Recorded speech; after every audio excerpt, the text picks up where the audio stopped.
our long-range plans. And these are the ones that are for the next 5 years. And some of those are on page 13. Part of our process is to increase our city's urban canopy. In the introduction, it talks about studies that have been done, and the studies that were done by WVU indicate that currently our tree canopy hovers around 30%. Most arborists and tree researchers recommend 40%. So without specifically saying that by 2029 we will hit that 40%, we will be striving to increase our canopy coverage. We also had that we will be advocating for a paid city landscape or urban forester employee or have contractual services. We will be working on a citywide neighborhood greenscape needs assessment and initiate a heritage tree program. So there's lots of great information in this. If anybody has any questions, I know it is on the agenda for this evening.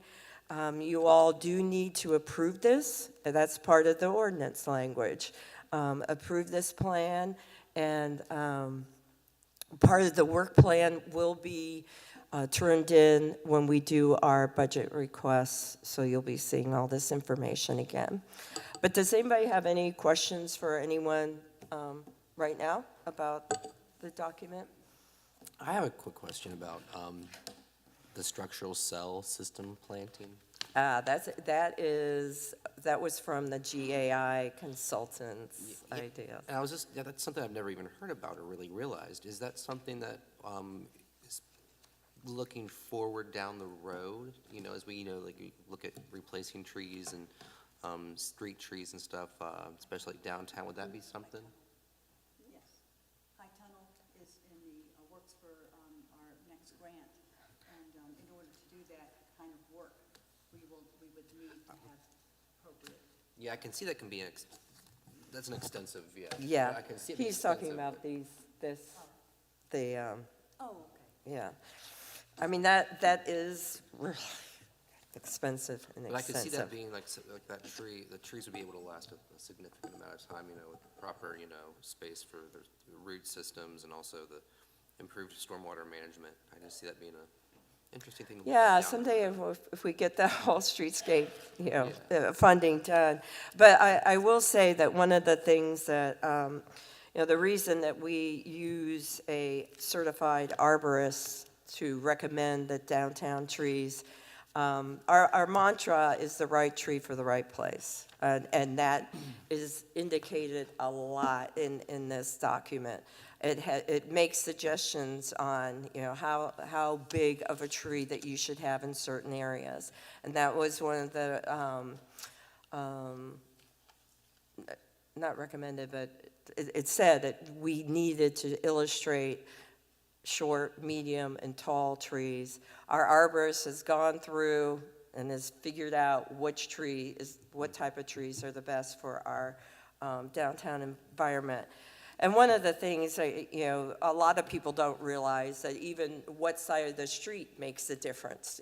People will say, well, we should have flowering dogwoods everywhere, but they can get fried if they're on the wrong side of the street. So that's why we really depend upon the advice of our certified arborists in making downtown recommendations. And I'll just be 2 more minutes because I know we have another person. If you look at what types of trees we've recommended, we made a point to include natives and non-natives responding, as Era indicated, to that desire from our residents to have that in place. If you look at the unsolicited comment page with the survey, you'll notice a lot of people express concern about planting trees and then taking them up. There's been a reason why that has happened. When we planted some trees many years ago, they were fruit-bearing trees, and it was a nasty mess downtown. So those had to be yanked up. And then trees that were not perhaps the best ones for the best place. But now I think we're in great shape. These trees will last for a while downtown. And we have part of the next grant that we will be applying for will include the pruning services of our certified arborists, again, for all the downtown trees, as well as some of the ones that are around the rail yard area to sort of respond. I saw a couple people concerned about low branches and things like that. We're on it. We're taking care of that. Any other questions? Just quickly want to applaud.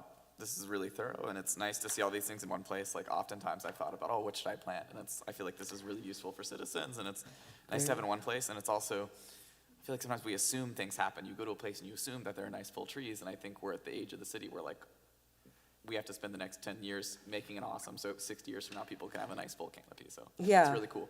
Yeah. Oh, thanks. Yeah. And you know, anyway, I could talk and talk and talk. Thank you for your comments. Oh, I just want to say too, just to reiterate what he said, I literally learned something by looking at the, how to prune a tree. I will be quite honest, I did not know, and looking at the That's great. infographic was very helpful. Yay! Well, and in our work plan, we will be having several outdoor workshops, and we will be having one on pruning probably in April. So come join us for that and do some hands-on pruning. That would be fantastic. But when you look at our vision and then we have goals, I don't want to do all this because we just went through that whole process for the city. But take a look at those because those are really our guiding vision plans. And we feel very strongly about sharing our knowledge, which is extensive, not mine, unless somebody wants to do a flyer.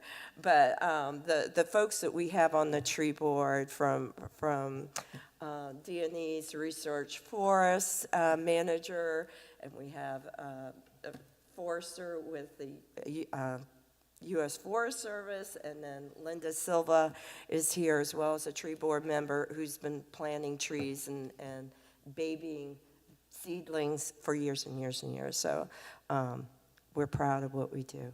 Thank you. Thank you, ladies. Thank you. If you have any questions or about trees or whatever in the future, call us. Okay, we have a second presentation from the Randolph Tucker Children's Advocacy Center. Ladies, welcome.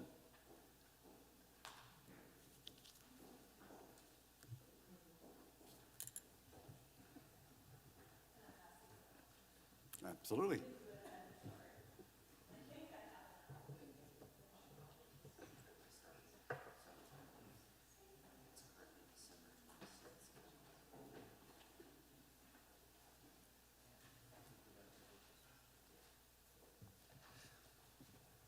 you. We can do that.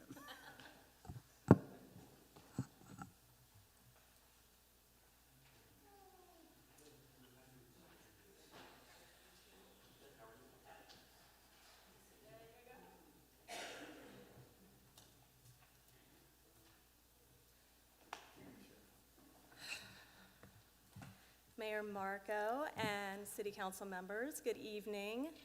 I would like for each one of you to think about a child that's dear to you, whether it's your child, a niece, a nephew, a child that you're close with, a grandchild. Now imagine that they have just come to you as a trusted adult in their world and said that somebody touched them down there. How do you feel? How do you respond to them? What do you do next? That is where the CAC helps.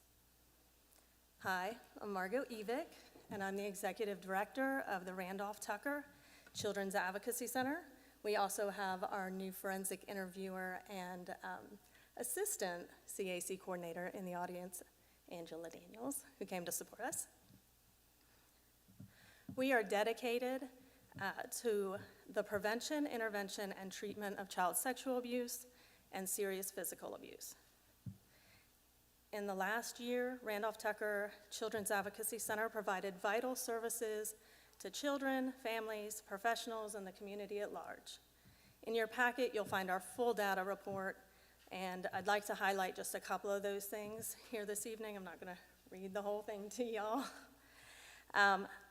We, as CAC staff and team members, conducted 156 forensic interviews of children. That's an increase of 26% since last year. As typical, over half of those were sexual abuse allegations, followed closely by physical abuse allegations. What is becoming overly apparent is how often drug addiction plays a part. Whether it's the child being seen for drug endangerment or is in an alternate placement because their parents are struggling with addiction, the risk of them being abused, again, is greater, and we see those children. We see them. During each forensic interview, crisis intervention and needs assessments are offered to each family. Last year, advocacy staff provided 998 advocacy services to an average of 499 families, and that's over a 6-month period. Sorry, children and their caregivers, families. Those advocacy contacts with families during the year are the connection with families, ensuring they receive the support that they need, whether by phone or in our office, through accompaniment at appointments and court proceedings, and by assisting them in accessing other resources in the community. 40 children seen at the CAC were referred to trauma-informed mental health services, and 17 children received medical examinations following a disclosure of abuse. To highlight our team's criminal justice outcomes, last year we had 25 cases where charges were filed, 21 indictments, 2 offenders who were convicted by trial, and 12 by plea. Our conviction rate in Randolph and Tucker County is 2.39%. Statewide, the average is 0.8. So we're doing a pretty good job there. We continue to make strides in our prevention programming, and an awareness plan is in the works. Maybe you've seen our ad at the movie theater. 709 children last year in the preschool, kindergarten, and first grades learned about body safety and boundaries through the Child Protection Unit. It's a second-step curriculum that schools are very familiar with. This year, we have expanded our program to include Montessori, Highland Adventist, and in a few weeks, I'll be at the Elkins Middle School. We also trained 36 adults in the evidence-based Stewards of Children Sexual Abuse Prevention Program, where participants were, whether they were parents, caregivers, teachers, and community leaders. We believe that investing in the lives of vulnerable children makes sense not only because it's the right thing to do, but because research shows that intervening early can have a profound and lasting impact. Research also shows that the Children's Advocacy Center model makes good economic sense. Communities with a CAC on average save approximately $1,000 per investigation as compared to communities without CACs. By focusing on collaboration and a child-first framework, the CAC model helps to hold offenders accountable while helping children heal, all while reducing costs. In your packet, we have Robin's story. I'd like to share a little bit about what happens when kids needed help for abuse before a CAC versus after. So, typical child, Robin, let's call her, she's 5 years old. She tells her teacher that she's being hurt at home. So at the school, who does Robin talk to? He talks to her teacher, maybe the principal, a school nurse, and possibly gets looked over by the school nurse. The school calls CPS hotline and the police. Police officer talks to Robin. Then Robin goes to the hospital and possibly talks to a nurse, a social worker, a doctor, and also the doctor examines Robin. Then the detective is assigned and needs to talk to Robin, and then possibly another nurse, a social worker. So CPS is then called. I got really close to that mic, sorry. CPS is then called and has to talk to Robin. A lawyer is contacted and needs to talk to Robin. A school counselor, she's assigned a counselor, so then she has to talk to Robin. And at the end of it, Robin is like, why am I having to talk to all of these people? At the end, she may have talked to 15 people. This is what happens today with the CAC. So Robin tells her teacher that she, has been hurt by her mom's new boyfriend at home. Robin comes to the CAC with her mom. Robin's mom talks with an advocate who helps her understand the system. Robin's referred to a counselor who can help her heal. Robin tells her story with a detective, CPS worker, mental health, possibly a guardian ad litem, all observing in a different room. So she talks to one person, and she can also get medical attention as well, all in the same place. Robin's talked to 3 people.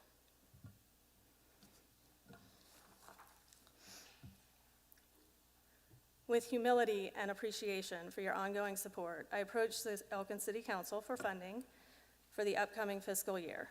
Demonstrating local support for CAC is critical to our success. Local dollars served are required matching funds, allowing us to leverage other private and public funding opportunities. For fiscal year 2025, we respectively requested $5,000 in funding. This helps to keep our office maintenance up, a child-friendly place, a good environment for kids to come to. I would actually like to amend that request to $10,000. I am very aware that this is a big ask. However, since submitting my initial request, I have learned that we are looking at a 20% cut in federal funding and a 40% cut, it makes me want to cry, 40% cut for the following year. I have to ask for your help.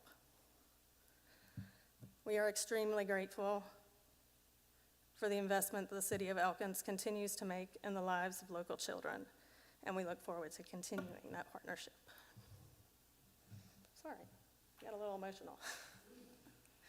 That's your passion coming through, and we appreciate that, Margot. So I have a question for you. The conviction rate you had mentioned earlier, what's the biggest challenges that people face for the conviction rate to be that low across the state?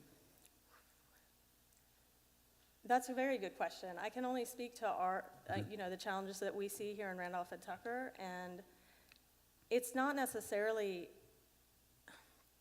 so every child that comes in with an allegation doesn't necessarily disclose Right. abuse. So not everything is going to move forward into, the prosecution side of things. So of the ones that do go forward, often, so those are just the criminal cases. There's a huge other side of it that's abuse and neglect court. And most of our cases do end up in that side of the court system. Okay, thank you. So it seems low, but that's really just the criminal piece. That makes more sense. Thank you. Okay. Any other questions or comments? Chief. Forget that button. I just want to say thank you to the CAC for being here. You guys are one of our most important partners. We appreciate you. You provide a service for the police department that we can't do ourselves. And through that, you make our investigations much stronger. You make our chances of prosecuting somebody and gaining justice for a child much, much better than what we would be able to do on our own. So thank you. Thank you. Any other questions or comments? On the, I just had a question because I sometimes substitute teach. So at the bottom where it has on the quick method, tells the teacher that she's being hurt by her mom's new boyfriend, and then you have the mom happily taking that child. What would happen if who would take over that responsibility if the parent or the boyfriend or girlfriend would not be willing to take them in? So of course, alleged offenders are not allowed in our building. And as long as it has been deemed that mother believes her and is being supportive and has not been an issue in the situation, she would be allowed to come. Now, if CPS had concerns that that mother was also not keeping her child safe, she would not be allowed to come. We would look for maybe another family member or a guardian ad litem. We might ask to have a guardian ad litem assigned. Child Protective Services might transport themselves, bring the child. Yeah, because I think the portion of that was if the mother's not cooperative and doesn't want to go to you, then. Right. And the other part of this, that we actually also work with our family court judge and do screenings for Judge Haynes as well. I have a question, Margot. Looking at the page with the service rate comparison per 1,000 children, and also the forensic interview rate. So we're comparing the state total, and we're also comparing then the Randolph and Tucker Yes. CAC. Can you explain why it seems like so much higher for the Randolph Tucker CAC versus the state total? It looks like they're running around 14% with some change on both, and then Randolph is running at 26.21 and 26.55. So is Show me what page you're on. this Sorry. one right here, page 3? Oh, with the, Yeah, disabilities. Yeah. Yeah, so we screen every family that comes in, every child that comes in, we do an intake, and we ask questions. Do they receive help at school? Have they seen a counselor? Have they, we ask the questions, so I think we actually gather more information than other children's advocacy centers do. It has been brought up at the state chapter that they need to be gathering that information better. So I think we're just really good at asking the right questions, which also brings me to another point that we have updated our intake information to think about, instead of, we've always asked, is this child drug endangered? But really, it's, have drugs impacted this child's life? So we have already updated that information so we can actually have a more accurate count for next year and the years to come. Right now, we're coming in at about 7% of the children we see, but we know it's a lot more than that. Well, thank you for Sorry. that. No, thank you. That reminded me. That was interesting news. Thank you. Thank you for that. And also, I want to commend you guys because, as a former teacher and somebody who has, worked with students and young people and have seen the impacts that this can happen, I'm really just appreciative of all the work that you guys do for our young people around here. Thank you all. Thank you so much. I had one Andrew? more question. Oh, Yeah. okay, sorry. So, looking 2 or 3 years down the line with reduced federal funding, in terms of the trends you're seeing, is the capacity of the organization kind of stable, like with the resources you have, if you can maintain, you can still provide the level of services, or are trends still looking like students or children are in worse positions, or what's your and in a perfect world, what resources do you need in 3 or 4 years? Do you need more or less? What is your gut? And I'm also curious too, what's the federal trend wise? Do you have an inkling of why the federal government's reducing funding? Or So in regards to our VOCA, it's the Victims of Crime Act. That's our federal funding. We had started receiving that money maybe 5 years ago, and we were told that that would be a sustainable course of funding for us, that we should not have to worry necessarily about that. All of our funding is grants and community support and fundraising. So our federal funder, about 2 years ago, said, oh no, it's broken. And they've been working on it at a federal level for a while, trying to figure out what they're gonna do about it. The way that the money was coming in was not how they expected it to go. And so our state has, the last 2 years, filled that gap of 20%. This year, we're at legislation already. Our state chapter is there arguing, pleading our case that we need that 20% gap filled again this year. It's not for sure gonna happen yet. They're, still in session. So we have been told to expect that 20%, and because it's still not fixed in VOCA, which they are supposed to fix that funding, that VOCA Victim of Crime Act funding is supposed to get fixed for us. They're still not sure. And so if it's not fixed, we're looking at that 40%. Now, we do get state funding as well, and we get money from municipal and county commission and local. Are we able to sustain over the next couple of years? We are a fairly stable CAC. We will do our best. I've already started asking other foundations for more money. I'm coming and asking a little more here. I'm going to ask a little more everywhere else. I have to. We're looking at possibly about $30,000.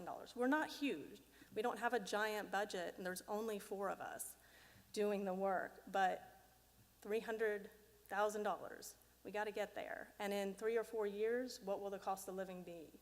Will my staff still stay if I can't give them a raise? So those are the things that I have to look at and really fight for. No, thank you for sharing. That was really helpful. Thanks. Thank you so much. We do appreciate everything you guys do. Okay, moving down to our counselor's report, we will start with Counselor Parker. Yes, sir. On behalf of Public Safety, Chief Bennett and Chief Himes will give you the real pertinent stuff. Well, it's all pertinent, but anyway. On the demolitions, we have made, as you all know, great progress. The last few demolitions for which we have funding are lined up and really ready to go. And I expect those to be underway very shortly. We are going to hit the deadline. We're going to make our deadline that we've set for getting this work done according to our funding commitments. As for the task force, part 2 here, the task force is continuing to work. We are working to move forward on several fronts. The mayor and I, this week or last week? Last Thursday, sir. Yeah, we were in Morgantown meeting with representatives from the other communities in this region into which we've been placed. And it was primarily dealing with how we would be represented on this board, this panel they're forming up there. And the purpose of this panel is to screen applications for drug settlement funds when people are applying for funds for their projects. And we will be having a representative on that panel who will ask the pertinent questions and cast a critical eye. And that's really going to be an important part of this, because the screening is really going to determine what's going to go down to Charleston to be considered for funding and what isn't. And I am confident we will be well represented on that body. And we are continuing to move forward also on the work involved in getting a sober living house for women up and going and here in the community. That by no means has stopped. It's been kind of amazing. There has been so much to that, just in terms of locating a suitable property and how all of that's going to go. But we are moving forward, and I'm grateful for that. Thank you, sir. Thank you, sir. Counselor Braswell-Ganera. Okay, well, Use your microphone, please. Thank you. Sorry. The tree board will be meeting next Tuesday, and we'll be discussing the next grant from DOF, the Elkins City grant, which will be substantial, and there's no match, which is really good. The Historic Landmarks is working on their budget right now, and working on their website and preparing their work plan for the next year. And Municipal Properties will be meeting Monday the 12th, and we'll be hearing a report from the Rosie folks, Kump House, and whatever else hits our plate. Thanks. Thank you. Counselor Pliszka. No report. Thank you. Counselor Hinchman. Finance has not met since the last time we've met. Our next meeting will be on the 12th at 1 o'clock. Thank you, sir. Counselor Chenoweth. I don't have a report. The agenda for the Personnel Committee meeting got posted earlier today, I believe. So our next meeting is February 5th at 1 p.m. We're going to be talking about a nomination for municipal court judge, selecting or potentially selecting a vendor for the health savings account administrator, and revising policy for emergency government closures. Thank you, sir. Counselor Kearns. No report. Thank you. Thank you. Counselor Severino. No report. Thank you. Counselor Lowther. Rules and Ordinances has not met since the last meeting. I believe the next meeting will be February 5th at 3:30. And Parks and Recreation will be the third Wednesday at 5 p.m. at the Phil Gaynor Center. That's all I have. Thank you, sir. Counselor Carroll. Planning Commission met, I think, about a week and a half ago, and had an extensive discussion, continued on North 12th Street as well as on some sign issues, and those will come before council in the coming weeks. Thank you. Counselor Thompson. No report. Thank you, sir. Okay, moving down to our staff reports. We will start with Chief Bennett.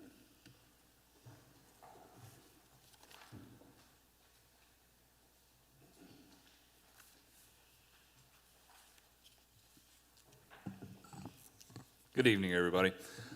Start with giving you an update on the hiring situation. We're currently 3 officers short of our allotted total. I do have a new probationary patrolman that'll be starting February the 12th.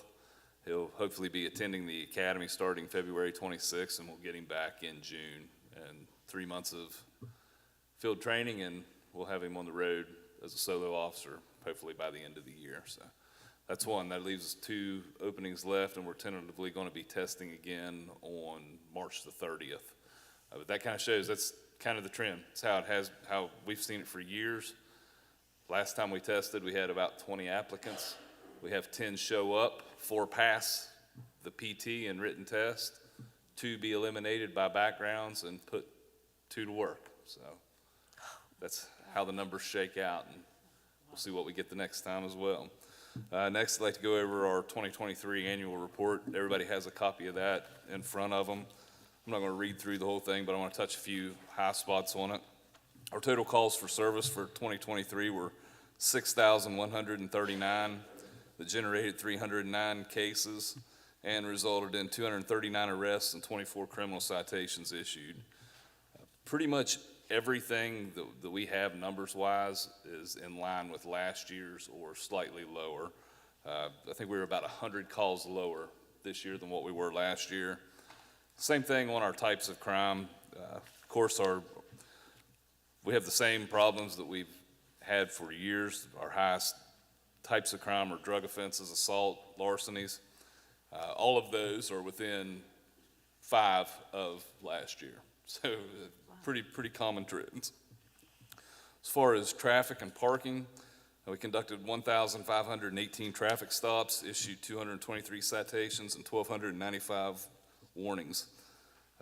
262 motor vehicle accidents that were reported this year.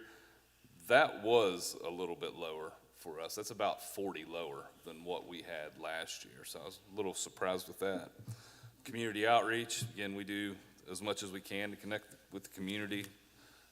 Everyday things such as foot, bicycle patrol when we have the manpower, going to events such as Hooked on Fishing, Toys for Tots, handing out Halloween candy. We park in different locations around the city and hand out candy. Just the opportunities that we get to connect, we try to take advantage of. This year we're going to do National Night Out and try to have a big event. I believe it's the second Tuesday of August every year to have some more community outreach. Training. Chief, if I can interrupt for a second. One thing that you didn't mention in here that you and I and the officers have been doing quite a bit is lunch up at the mountain school. Yes. And for me, I think that's very important outreach for us. Yes. Because it's a chance for us to engage those men up there, these young men up there in a different capacity. Yes, I agree. Back to training. We run the gamut in training. Everything you can probably imagine. Crime scene, homicide investigation, negotiation, SWAT. And this year, which that'll be on the next page in major projects, was de-escalation.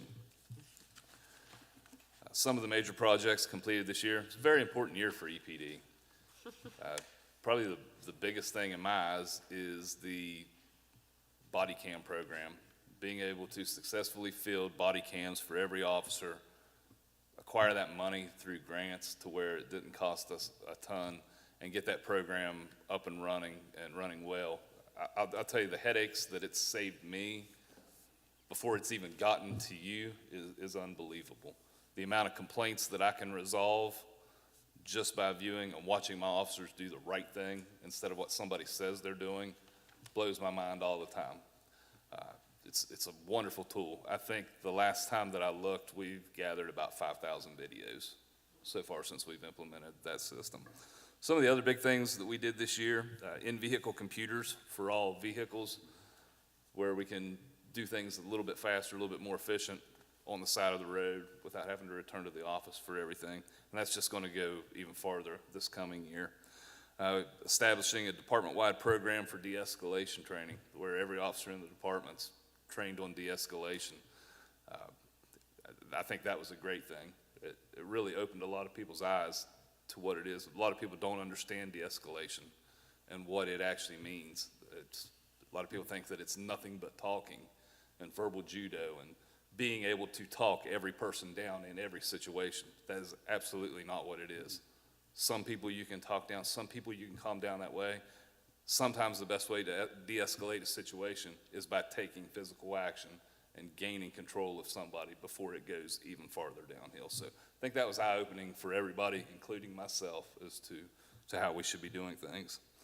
Another big thing that we did this year was establish patrol and detection canine unit. We've had canines before in the past. We've never had multi-purpose, both patrol and detection. And it's never been organized and set up the way it is now. We've got two wonderful animals that are our partners in the department. And they're out there helping us, protecting us, and making us even more efficient every day. That's all that I have, unless anybody has questions for me. I had two quick questions. Sure. So, in terms of like total call volume and total task, like, is there, even if you were fully staffed, based on the volume here, is the number of officers at a full staff appropriate, or would you need more? Or like, are the resources matched to the volume? Even at full staff, I would say we could use more officers. To properly police this city, my guess is to do things the way I would like them, I would like 22 officers. That's 7 short of where we are right now. I absolutely understand that there's no way of doing that without additional funding sources. That's part of the reason I am so aggressive at trying to help find funding sources, because I know that that's the linchpin to me having the department that I want to have. And then I think I had a second question related to that. So in terms of traffic stops and accidents, are there any trends or any problem areas? So like we talked the other day about the McDonald's, like those polls have solved the problem there to a certain degree. Is there another focus area that you think is really problematic now? Yeah, absolutely. I'll tell you just my opinion. Yeah. Chief Hines probably chime in, and I would say that he would agree with me. The Sheets intersection on the 5-lane, it's a major problem. It's a matter of time before somebody's killed there. That's the worst accidents that we have that's in our jurisdiction are at that intersection. It's not just numbers, it's the severity because of the speed limit you have and the velocity vehicles are traveling there when they collide. And in my opinion, I think it's a very fixable problem, but that's kind of outside of our hands. Is your gut decision, is it the speed that's the biggest problem, or is it the number No, of it's entrances, the or- design of the light. Okay. We have requested a turn arrow from the Department of Highways there to actually give people a chance to go across traffic, and it's in Charleston still is what I'll say. Thanks for sharing that. Absolutely. Yeah. Thank you. Thank you, Chief. Ms. Judy.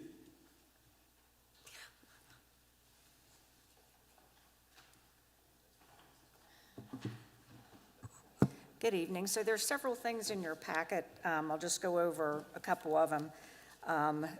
The one that has Invoice Cloud on it, that's our new online bill pay service, that began right around September 1st. So in those 4 months, there were approximately 7,700 transactions totaling about $945,000. We're really getting people now with B&Os, business license, let's see, what else? Building permits, anything like that, people are starting to pay more online. We continue to field questions and also have Whitmer customers paying online now. So if they can get the service, they're paying online. So I'm pleased with that. We also received our municipal sales tax deposit about a week ago for $378,133.30. That is down, the first three deposits down about $15,000 from last year. We will make our budget, have no doubt in that, but not sure why we're going backwards on that. What line was that? I'm sorry, I couldn't hear what you said. What line was that had gone down? The municipal sales tax. Mhm. And then the other thing that I want to show you or talk about is the pooled cash interest. As some of those who were on council recall, last December we renegotiated with our pooled cash bank the interest rate, and we were projected to get about $150,000 annually. And I'm pleased to say we have received a little over $205,000. And I have it broken down by month and by what fund is receiving that interest. I'll be attending a auditor's budget workshop tomorrow afternoon in Bridgeport. Our annual audit begins next week. Budget worksheets for the general fund and sanitation funds are to the admin officers, and we are beginning to work on those. And also working on the renewal for our general liability and property insurance. So, as always, it's a busy time of year. But I'll take any questions if anybody has any. All right. Thank you, Tracy. Thank you. Chief Himes.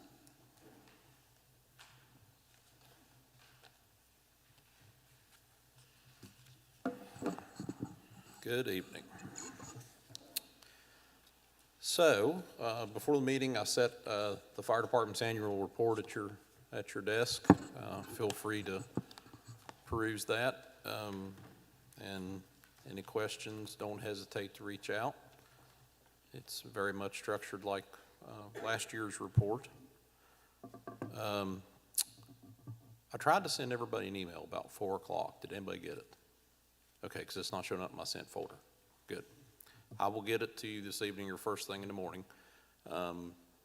Major progress development on the new engine. They set the pump housing today. I have the picture. So it's starting to look like a fire truck. Finally. For the month of January, we were pretty busy. 78 calls in January. A lot of that was snow related and the wind and rain the previous weekend, but we had a couple days there where I don't think we had a single day where we didn't run something. We had a couple days when the guys ran 12 or 15 calls in a day, and that doesn't happen very often. So outside of that, anybody have any questions for me? Thank you, Chief. Thank you. Mr. Stokes. Thanks, Mayor. I wanted to thank everyone for all their input so far on the strategic plan. Clearly, some work still lies ahead, but I think we have a good foundation for moving ahead with that. Hope to be able to provide some updates on that soon. HR has been working away at next steps on employee health benefits, along with a million other things all at once, as is Melissa's style. But as Councilor Chenoweth mentioned, there'll be hopefully some developments with the Plan C or the Health Savings Account Administrator's choice soon. And as he mentioned, there will be a representative from the company that is kind of being put forward at that meeting. So that's at Monday at 1, right? Yeah, Monday at 1, so obviously anyone's welcome to attend that if they're curious. I hope everyone got the calendar. I think I sent it out as a calendar invitation. You can take an online, it'd be a live online training session from the Ethics Commission in Ethics and Open Meetings Law on February 9th at noon. And if anyone didn't get that link, I can send it again, or if you're curious. It's just supposed to be an hour-long training. If that's not a good time, they also just have a recording of the same training available, and I'll send all of that around periodically. We used to have to invite people to come down and give that class, or get a DVD and set up a DVD player, but that stuff's just readily available online now, and I think it's a good refresher for everyone to take a look at. The advantage of the live session is you could ask questions. So, I'll be at the Municipal League meeting in Charleston during the week of February 12th. Not the whole week, but just to get the required election training, possibly some other workshops.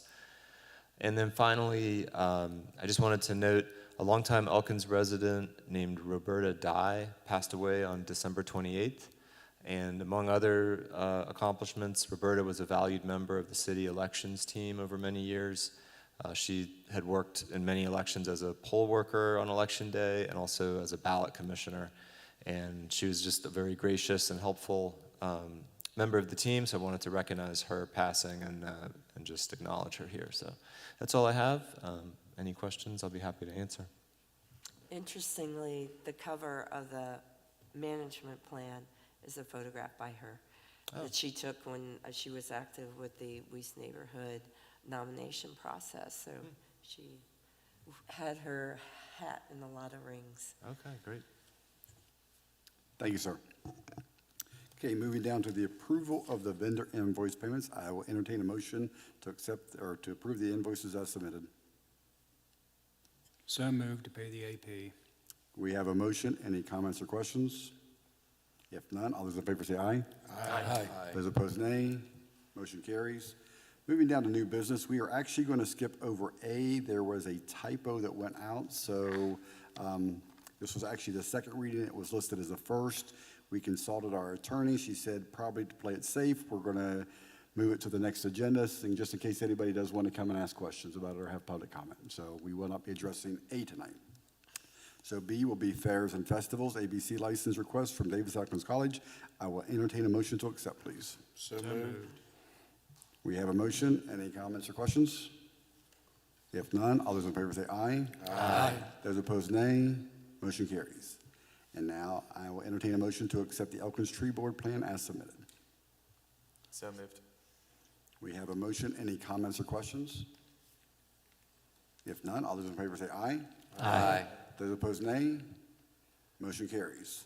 Mayor's comments will be very brief tonight. I want to first say thank you to Sutton and his staff for the coordination for the strategic plan meeting on Tuesday. I thought they made it as painless as possible, and I also want to thank all of the members that participated in the dynamic conversation. I was really sorry that I had to leave it early because the conversation was very positive, it was dynamic, and there was an excellent synergy in the room. So I'm very excited about the future of Elkins based on the conversation and the way it went. So I'm looking forward to see the next version that you come up with, Sutton. So very, very much looking forward to that.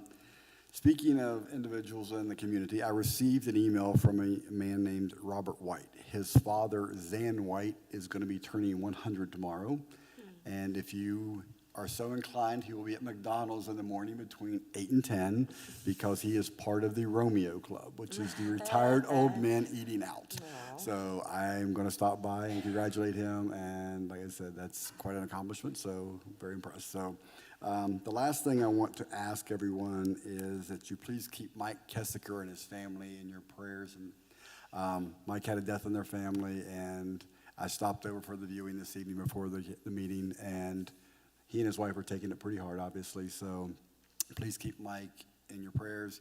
He's part of our work family. He's been a fantastic addition, so like I said, just keep them in your thoughts and prayers if you would, please. And with that, I will say meeting adjourned.